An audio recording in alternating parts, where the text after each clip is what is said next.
இந்த பொண்ணுக்கு நடந்த விஷயம் இந்த உலகத்துல வேற யாருக்குமே நடந்திருக்காது. அதுக்கு முன்னாடி உங்க நேமே ஒரு ஸ்டோரி போடணும். உங்க நேம் கமெண்ட் பாக்ஸ்ல கமெண்ட் பண்ணுங்க. நம்ம சேனலையும் சப்ஸ்கிரைப் பண்ணிடுங்க. சஃபா அப்படிங்கிற பொண்ணு ஹாஸ்டல்ல தங்கி படிக்கிறா. அங்க அவளோட ரூம்மேட் ஒரே ஒரு பொண்ணு மட்டும்தான். அவ நல்ல ஜாலி டைப். ரெண்டு பேரும் ஜாலியா மூவிஸ் பார்த்துட்டே இருப்பாங்க.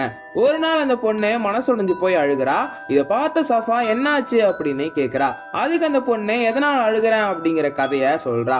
இத சஃபா கேட்கும் போது எங்கேயோ கேட்ட மாதிரி இருக்கு அப்படின்னு யோசிக்கிறா.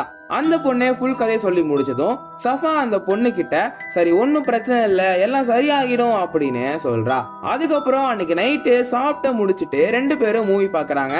அப்படி பார்த்த சஃபாக்கு ஒரு பேரதிர்ச்சி காத்திருந்தது. என்னன்னா அவன் ஃப்ரெண்டு சஃபா சொன்ன கதையும் இந்த படத்தோட கதையும் ஒண்ணு. உடனே அவன் ஃப்ரெண்ட பாக்குறா. அவ சஃபாவை பார்த்து ஏமாந்தியா ஏப்ரல் ஃபூல் அப்படின்னு சொல்லிட்டு ஓடி போயிட்டா.